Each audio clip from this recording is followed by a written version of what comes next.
Welcome to Healing Whole, the podcast. I'm your host, Callie. I'm a certified personal trainer and fitness instructor. I also happen to be extremely passionate about holistic living. With close to 10 years of experience, I've worked with clients from all walks of life. I also know a healthy and holistic lifestyle can be a little overwhelming.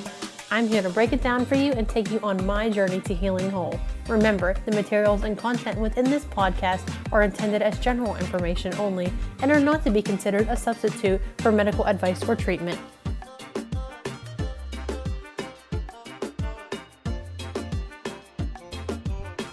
Hello, and welcome to episode 13 of Healing Whole, the podcast. We are here with Kristina Smouse today. She is a certified certified nurse practitioner and nurse midwife. Yes. Okay, great. How are you doing today? I'm good. Yeah. Good. So today we're going to talk about you and your background and becoming a midwife. But first, can you kind of give me an idea of like how you got into this? Like what made you want to do, because it's a little bit different than just traditional medicine. Correct. So tell me about that. My personal story is a little different than everybody's. I feel like a lot of people kind of are born and they're like, oh, I want to be a nurse midwife. It's like my calling. Mine quite wasn't like that, but somehow ended up there. But anyways, with my first daughter, who's now going to be 7. That's crazy. I can't believe she's going to be 7. Yeah, insane. I had a midwife with her. And prior to having one, I didn't really know what a midwife was myself. But it was great experience through prenatal care. My delivery was amazing. The postpartum care was amazing. To the point that my husband actually was like, that was a really great experience. That's impressive. Yes. So I knew that something impressed him. It was definitely good. Mm-hmm. So anyways, I had been working as a nurse, and then I went back to school to be a nurse practitioner, and had been working in women's health. And then that's kind of where I found my love for women's health, and then realized I think I need to do something more with this. And then that's how I got into being a midwife. Okay, and can you tell me what a midwife is exactly? Yes. Okay. So there's actually... the true definition of a certified nurse midwife is a registered nurse with an advanced degree and advanced training for midwifery. Okay. So everybody starts as a registered nurse and usually works for about 2 years to get some experience, and then they decide to go on for a master's degree or a doctorate degree. And then they have over 600 hours of hands-on training before they even are released and to be able to take their certification exam. Midwives can deliver a baby? Correct. Cool. Have you Yeah. delivered one yet? Oh, yes. You delivered lots of babies? Lots of babies. Ooh, that's so awesome. What does it feel like to deliver a baby? It's just, it's amazing. Like, more seeing the look on, like, mom, dad's face. The love. Is just beyond anything. And, everybody knows, like, okay, what the end result is. It's a baby. But, like, when it's really there, it just changes everything. That's crazy. It would be so awesome. I can't even imagine. Yeah. Because I know how I felt when I had my daughter. And the doctor came in and said, this is what I love about my job. Yeah. Like, doing that part. All the other stuff, I think he did it specifically for that purpose. Yes. Instead of all the other stuff that comes Right. along with being an OB. But speaking of OB, can you tell me, is there a difference between being an OB and being a midwife? So obviously the training, they go to med school. They also do surgical rotations, so they can do C-sections and things like that. So that part is different, obviously.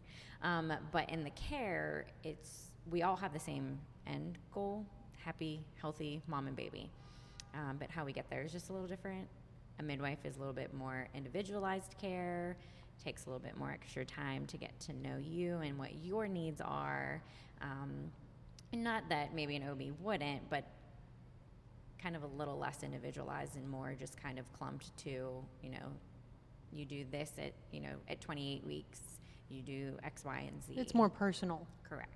Okay, and then is there care, so it's during pregnancy, and then obviously you deliver the baby, and is there any care after? Yes. So midwife can take care of you from adolescence through menopause and then everything in between.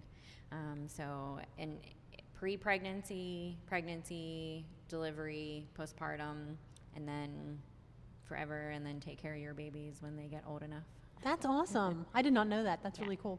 And then a midwife is more, would you say a midwife is more like a natural route? Yes. So they tend to try to help you get through without any pain meds, or if you want pain meds, we can do that as well.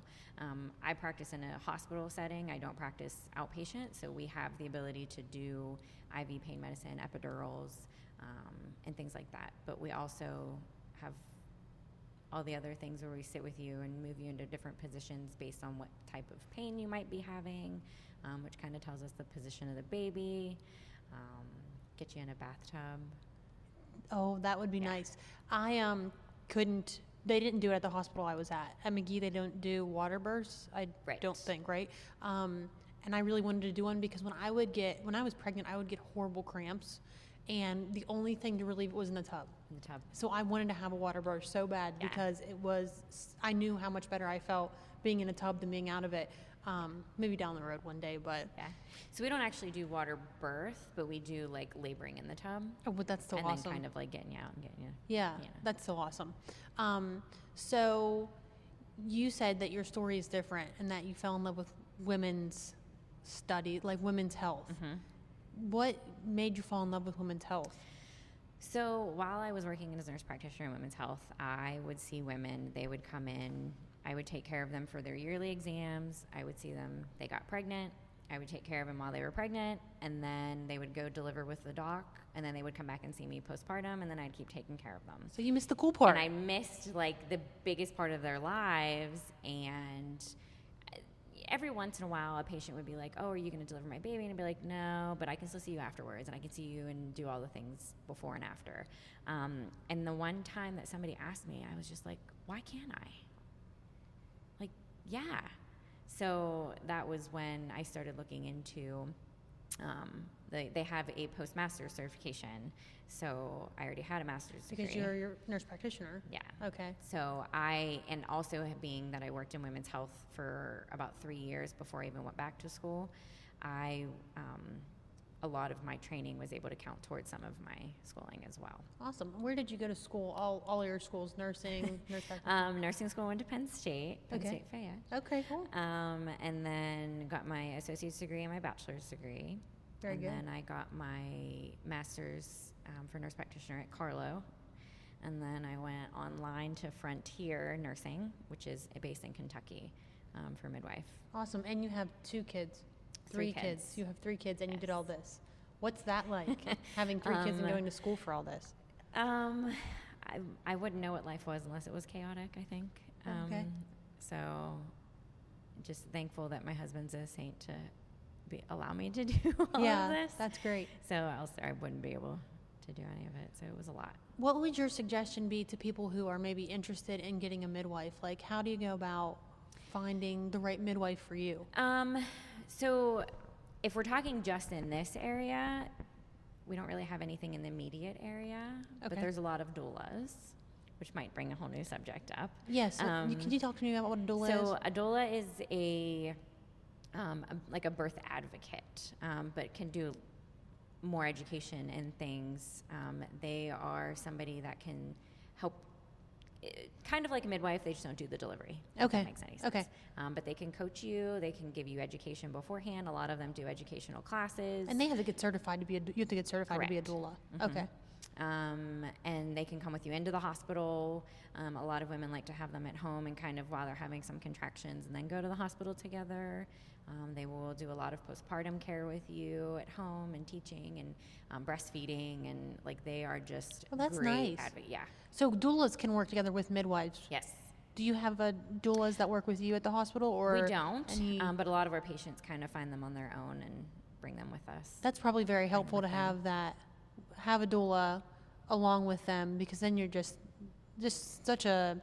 It seems like it'd be such a special experience to have a doula and have a midwife, Yeah. and to have all that together. My alarm keeps going off. Let me stop that. Sorry about that. Yeah, but that sounds amazing. Yeah. So back to the area. Yes. There might not be any immediate midwives right here in, I guess it would be just Fayette County, but in the surrounding areas. So there is WVU. That's where you work out of? Correct. Okay. They have a whole full service, midwife service. Jefferson. And Where's Jefferson? Jefferson is down 51 in Jefferson Hills. Okay. Okay. They're part of the Allegheny Health Network. Okay. And then you have Allegheny Health Network. You have, it's West Penn, I believe it is. Okay. And then McGee. I had a PMC. midwife. So here's a question. I had a midwife that saw me, but they weren't sure that she would deliver for me because it just depended who was on schedule that day. Is that what your schedule's like? Yes. So you mean as far as being on call, like the midwife service being on call? Whoever was on call was going to deliver my baby. Correct. So it wasn't. I liked my midwife a lot. I saw her for many months, and then she said, "Callie, you have to start seeing someone else too, because I'm probably not going to be the one to deliver your baby, Right. because it just depends who is on call that day." So is that how it works where Yes. you're at too? Yeah, and it's kind of the majority of places nowadays. I think it's just there's so many pregnant people out there. It's so hard to kind of be on call individualized for everybody. So we say the same thing. Get to know all of us, so at least you can put a face to the name. But our general care is kind of going to be the same. We all agree on how we do things, or else we wouldn't work together very well. Yeah. So we say the same thing. You Okay. can see you can see each of us as many times as you want, but at least get to know everybody. But you can afterwards just And come then- to that specific midwife or Yep. whatever it is. It just happens to be whoever's at the hospital that day. That day. Which is a reason why it's good to hire a doula, because that person can be with That you one the can be entire throughout time. the time. Yes. Great. Good advice. So do you have any, like, if I'm a mom and I'm not a mom yet, and I want to be a mom, do you have any suggestions, like what I should be doing? First and foremost, if you plan to go with midwife, find one now, Okay. and go in and do almost like an interview. So some preconception counseling, and that's when the best time is to get all the education on things like your diet. Make sure you're eating, an appropriate, well-balanced diet. Things to avoid, like certain high mercury fish. There's a lot of fish that we don't eat around here. What about lunch meat? Lunch meat's a little controversial. Okay. And we do typically just say to avoid it. Okay. The best thing to do if you are going to have something with lunch meat would be to heat it.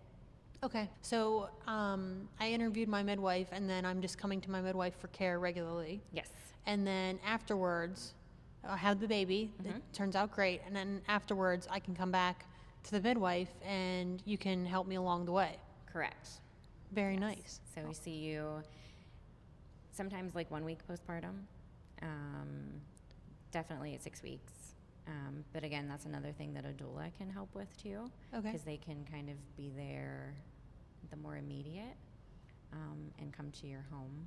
That's really nice. Yeah. Yeah, that's great. That's a great combination. So do you find a lot of your patients suffer from postpartum afterwards? Postpartum Depression. Like depression? Yes, just say postpartum depression. Yes. Do you have any opinion on that? I think that it all stems a lot from pre-pregnancy, and lack of just education and acknowledgement, that we just think that we're going to wait until you get postpartum to see if you have postpartum depression, as opposed to it's going to be hard when you get home. Your life is going to change. You now have somebody that depends on you 100%. You don't get a break. You're not going to sleep. And, if you're breastfeeding, it's going to be, that's a struggle in and of itself. And I think just the recognition of some of that sometimes can help to be like, okay, I know this is overwhelming. I can handle it. And when to call and not be afraid to call. Call the doctor. Yeah. If Or you're anybody. struggling, or To call anybody. anybody. Just tell someone. To know your resource person to call and say,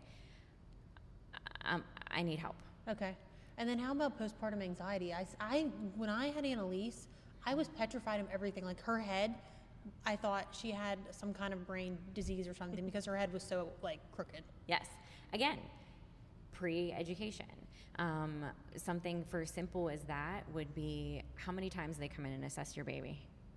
Like at least twice a day, every day while you were in the hospital. And then nothing afterwards. And then that was it. Yeah. So just as something as simple as while the nurse is doing an assessment on the baby, talking to you and telling you everything that she's doing and what she's looking at and what is normal and things to watch for that would make you be concerned that would be abnormal. So I don't think this happens in a lot of places, though, the education. Yeah. So you have to kind of seek your own education. Advocate for yourself. Mm-hmm. Would you say that you educate a little bit more? Like your goal at least is to educate a little bit more? Yes. Okay. A lot more like prep work goes Okay. into, instead of just okay, we're going to see you like in 4 weeks and then we'll see you every 2 weeks, then every week, and then you're going to have a baby and then you're going to go home. It's more, okay, you're now 16 weeks and we're going to see you back in 4 weeks. From now till then, you're probably going to start to feel the baby move. That's when we do an ultrasound. Have you thought of a baby's name yet? Have you thought if you want to find out the gender? Like things like that we kind of sit and talk about, and that can sometimes bring up maybe some issues. I've had a couple patients that expressed concern that like maybe they don't feel like they have bonded with the baby. Okay. And had I not maybe brought up, do you plan to find out the gender and things like that, they may not have brought it up because they were embarrassed. Yeah, that would be hard. I didn't so much have a connection right away. Mm-hmm. I mean, I loved Annalise because I knew she was my baby, but Yeah. at first I was kind of like, what is this thing in my body? Yeah. It was strange, and that's not unusual. I felt the same way. All 3 of my pregnancies, pregnancy for me was just a thing. I hate to say that. No, I totally understand. I hated being pregnant. I didn't mind it. It was just, I don't know if it was my busy life that like I still had to get up and go to work. So I just was more uncomfortable now. Yeah. And yeah, I felt the baby flutters and that was great, but it was there and I was busy. Mine was more fun at the end. I was really sick every day, which That's really fun. Oh, it was awful. I was really sick every day for the first 20 weeks. I threw up almost every single day for the first 20 weeks. Oh my. And my midwife told me I need to try to eat something, and that's probably why I'm getting nauseous, but I was nauseous, so I wasn't eating. Yes. And I was also vicious cycle. depressed. So I suffered from depression. I've always had depression and anxiety, but my depression got worse when I was pregnant. And actually, postpartum, my depression did not get worse until like 3 months later. Mm-hmm. And then 3 months later, I was sleeping constantly. My hair was falling out. My nails were brittle, and I was just really out of whack. Mm-hmm. So, does that happen often? That like 3 months postpartum, or it can happen anytime. Really? And I think it's just more of when you recognize it. So, you may have been starting to feel a certain way and maybe not caught it, so it just kind of became a spiral of things. But also it's just your hormones don't help any situation at all. Back to breastfeeding, if you're strictly breastfeeding, if women that have to maybe start supplementing, or if they stop breastfeeding for any reason, that's a change in hormones. Okay. So you're going to feel a whirlwind of emotions again. So I think, and stress, everyday life stress So changes. it can just happen. It doesn't matter. It can just happen. Yeah. Do you have, besides calling, but any suggestions? Like that was happening to me, and it took me a long time to reach out. I feel like how do we make people more comfortable? I think it just goes back to that beginning before you get pregnant, and finding somebody that you are comfortable with to say you're almost like friends. That would be the person that maybe she took care of me when I was pregnant and delivered my baby, but we want you to feel that comfortable enough that you pick up the phone and you either call us or have that friend that you can call. And that could be something that we try to get you to pick maybe beforehand, that if you are starting to feel a little bit of that anxiety, that we can stay, if you don't feel comfortable talking to us, who is that person?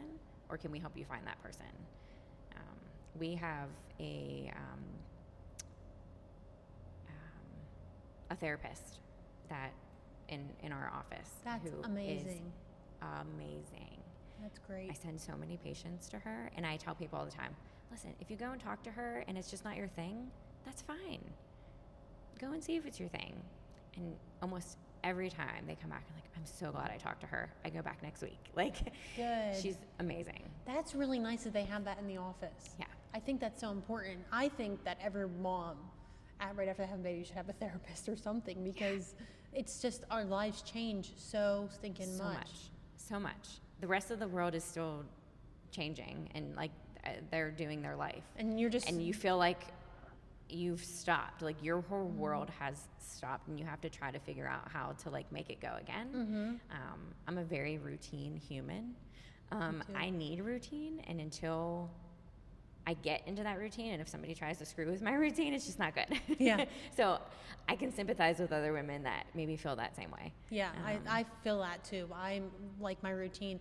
And when I had Annalise, it was, I think the first I was on leave for 6 or 8 weeks. I can't remember exactly. Which is a whole nother story. It's not long enough. No. It's not long enough. I was like shocking to have to go back to work. Yeah. I was off for all those weeks, and then all of a sudden I had to go back every single day, and I missed her. And then sometimes I didn't miss her, and then I felt guilty that I didn't miss her. Because you still need socialization. Yeah, you still need to be with adults and humans, but it's just like this fighting.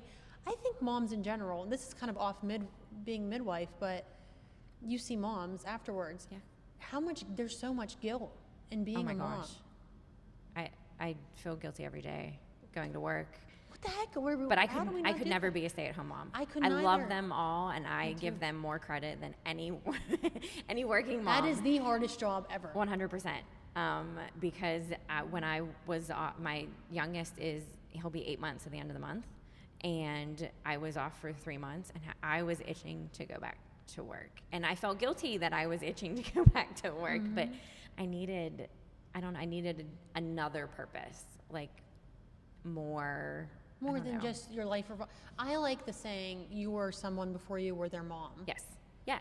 And I had to get back to that a little bit, but yeah. It's okay to be that someone again, I think. Right. How do you just have to talk to your patients, I guess. How do you get that through to them, that it's okay? Just talk to them and let them know. It's okay. It's okay to feel how you're feeling, no matter how you're feeling. Good, sad, bad, indifferent, whatever. It's an emotion that you're feeling, feel it. And figure out why, and figure out what you want to do and how you want to act on that. Did you have to take counseling classes in school? No. You didn't? I'm surprised. No, I wish.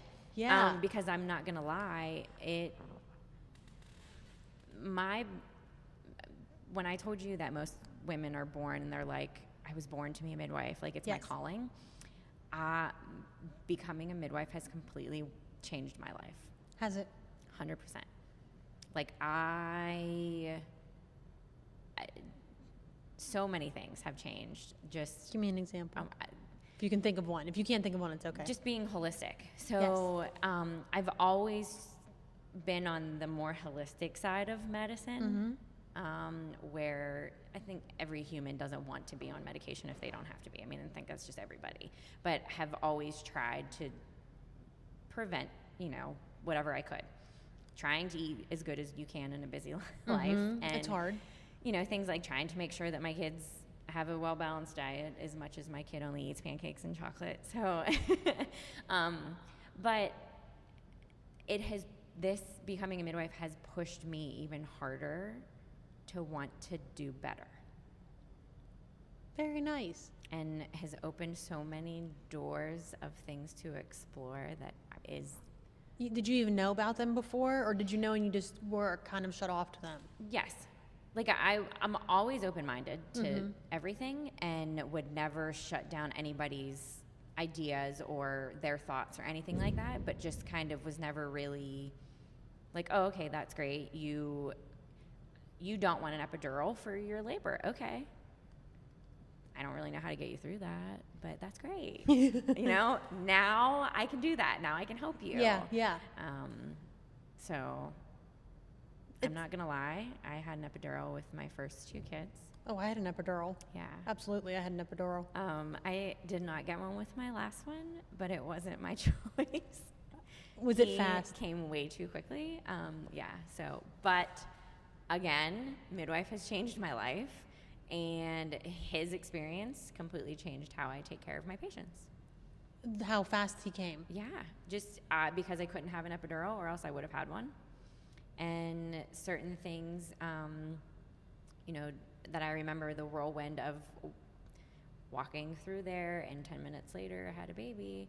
Like, the only thing, I couldn't focus on anything. Nothing. I could focus on one human's voice while everybody else was scattering to get things done. So now I know what that's like. I know what that feeling of needing that one human to focus on, and I need to be that one human for my patient. For other people. Yeah. Yeah. That's great. I think, and I say this, I swear I say it every episode, that once you dip your toe in the water, it's like you just have to jump in. Like it's a waterfall. It is insane. Everything just kind of falls into place when you get into this holistic way of living. Yeah. And it just keeps going and going and going, and you want to do more. A whole new world that you just opened. Yes. And, yeah. Yes. Is there anything that you suggest to your patients, like massage? So I was really big on massage. Do you kind of suggest that? Oh yes, massage, chiropractor, anything. Any kind of self-care thing. Anything. Yeah, anything you were doing before. And most people are more apt to do it if they've done it before. Mm-hmm. Somebody that's never been to a chiropractor is a little less likely to go when they're pregnant, just because they're nervous. Would you suggest them going if they hadn't gone before? Yes. Still going? Yes. And then how about working out? Yes. Just keep working out. Yes. Even if you haven't worked out before, maybe start something light. Something light. So even just walking. Yeah. Just keep the muscles in your pelvis, keep everything moving, just exert some sort of energy. Yes. I think for your body and your mind. Yes. And then going back to what we were saying before, you suggested that if people were looking to be pregnant, to go and start interviewing midwives now, basically. But what are some other things, like would exercise, if you're thinking about getting pregnant? I have a client who wants to get pregnant, and she started training. Mm-hmm. So would that be something that you would suggest? Yes, definitely. Anytime we've come into this fast-paced world of, I want to get pregnant. Oh, I'm pregnant. Now I have to go seek care. And forgetting that care starts before you get pregnant. So a lot of times we would that would be my number one goal, is to get to them before they're pregnant, to say, okay, when you get pregnant, you're gonna have cramping. It's gonna be really uncomfortable, even as early as 6 or 8 weeks. That was me. That was the pain I had, was right at the beginning. Yeah, and then it's scary because if maybe you haven't established care with either a midwife or an OB, if you haven't never even been to the gynecologist before, you don't really have a resource to reach out to and say, I have this cramping and now I'm nervous. So where do you go? You go to the ER. Mm-hmm. And that's not a where whole you new want to world. go. Yeah, that's not where you want to go to be cared for. I worked in the ER for 8 years, almost 6 years, before I went to nurse practitioner school. And there's not a lot of answers that come out of the ER for early pregnancy. Well, they don't specialize in that usually. No, I wouldn't expect them to be able to have a whole lot. And I feel like when you go to the emergency room, they're just trying to put a Band-Aid on the wound, and then you have to go elsewhere to really fix what actually is. Right. So their goal is to say, okay, she's newly pregnant. I came in here and she's having pain. Let's make sure that she's not having an ectopic pregnancy. Oh, it's not an ectopic. It's not a miscarriage. You're fine. Go see your OB. Okay. So it's not a lot of, it's a little bit more reassurance, but not a lot of answers. So if you're thinking about it, just start going to a midwife. Just start going to a midwife for anybody. If you're thinking about having a baby, just get in there and getting the education. Yeah. Do you do any kind of educational classes? I don't, personally. Okay. Yet. I'm not opposed to say, are you thinking about it? I'm not opposed to ever doing that. The hospital itself, and all of the hospitals, they offer some form of childbirthing class. They do breastfeeding classes. They do parenting classes. And I always tell moms, don't forget about your partner. Bring them with you, because you are pregnant, you get to feel everything, you are experiencing everything, and they don't. So trying to get them involved, and that's one way to get them involved. Yes. Make them go And sit I through a think that's 2-hour important. class. I think that's important. So they can go to classes with the mom. Yes. And then experience things with them. Yeah. Which is good. Because I was actually talking to someone the other day about that. Their man, he said, I actually kind of sometimes wish that men could have a child. That sounds weird, but yes. He said, because you don't get that kind of connection. You don't really get the connection. You don't know the feeling. He said, I just wonder what you feel like when you look at your daughter, because you carried her inside of you, and now she's holding a fork and feeding herself. Right. And like a man will never have that experience. Right. But they can experience it more if they go to classes and things like that. They can really get a better idea. Even come into their prenatal visits. I think that's important. Any ultrasounds that they might have, things like that. So they are always welcome to ask their own questions. Nice. Yeah. Very good. Could you ever go out on your own and open something, or do you have to be like as a midwife and deliver babies, or do you have to be affiliated with a hospital? So as a nurse midwife, you have to be affiliated with a physician. So you have to have what's called a collaborating agreement through the state. So in order to even have a license in the state of Pennsylvania, I have to have a collaborating physician that says, I am your backup if you need me. And that is all it is. So there's always, for me, in the hospital, there's always a physician there if I need them. As far as opening my own practice or anything like that, I could not do that without a physician. So it's all the laws and regulations. Is that just in Pennsylvania, or is it in other states as well? Each state is different. So each state has its own regulation on midwife. So I have a Pennsylvania license and I have a West Virginia license. Because you're in West Virginia. Right. Technically, in the state of West Virginia, per the state, I don't need a collaborating physician. Per the hospital that I work at, I do. That's part of what I think all of midwives all around are trying to push for, is to be able to be a little bit more independent and say that as long as you are a healthy, uncomplicated, pregnant mother, we do care for you. It's not that we can, but we do care for you. And we always know there's a physician somewhere if something goes wrong and we would need a C-section. Mm-hmm. You do have the Midwife Center in Pittsburgh. They are affiliated with the hospital, but they are their own midwife center. Okay. So. Some things to think about. Yes. So can you deliver a baby at home? Not per the state. No. So if I want to deliver a baby at my house, yes. I want to have a home birth because I love my home. I feel it's warm and cozy and safe. I technically don't talk about it. Okay. Okay. But a midwife couldn't come and deliver my baby. Right. Okay. So interesting. That's interesting. We don't have a lot of control, huh? No. Interesting. So to have a license and be able to practice as an advanced practice provider, so nurse practitioner, nurse midwife, you have to have that agreement with a physician, and that's why pretty much everybody ends up delivering at the hospital. Mm-hmm. Unless it's an emergency or something happens otherwise. Yeah. Very interesting. Yeah. That's good to know.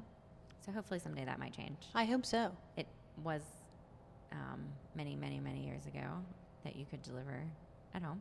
I never even thought you couldn't deliver at home. I mean, you can. You just have to kind of do it on your own, or hush hush. Yes. Hush hush. You have to find somebody that would. I mean, you would look at the not correct terminology would be illegally do it. Yes. Yeah. Yeah.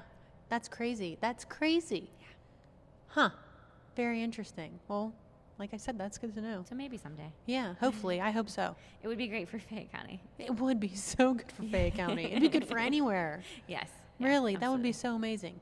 So, interesting information. Yeah. So you're at WVU, Correct. and if anybody is looking for midwife, can they call down there? And Yes. WVU Hospital, right? So Yes, they would just so call the it's- hospital? Yeah. Okay. So it's WVU Medicine, and the hospital is in Morgantown. So it's Ruby Memorial Hospital is where we do all of our deliveries. And right now we have 6 midwives. Well, 5, and we just hired a 6th. Fantastic. Yes. I love that. So it's very exciting. I love that. Very nice. So, is there anything else that I should have asked you that I didn't ask you? I don't think so. I don't think. Any like last minute advice for let's say an advice we have the advice for new moms going to start interviewing a midwife. So, well, not new moms, wannabe moms. Yes. People that want to be mothers. How about give me one piece of advice for like I just had a baby, now what? Don't be afraid to ask for help. Okay. Is number 1. Guilty of it myself. I can do everything. I can do everything myself. I don't need help from anybody. And now you're a mom, so you really don't need help from anybody. But don't be afraid to call up your mom or mother-in-law or significant other of whatever sorts, anybody, to say, you know what? I think I'm going to go to the grocery store without my kid and just walk around and get whatever you want and then come home, even if it's for a half hour. Just get your mental state back and walk back through and just breathe. And it's okay that you did that. And it's okay. There's nothing wrong with that. Grandparents need to love on their babies. Let them. And that's one way to do that. I think that's great Good bonding advice. for all family. Yes, I think that's great advice. Well, thank you so much for chatting with me today. Yeah, thank you. And thank you guys for joining us for another episode of Healing Whole, the podcast. We will see you next time. Perfect. I hate it already. No.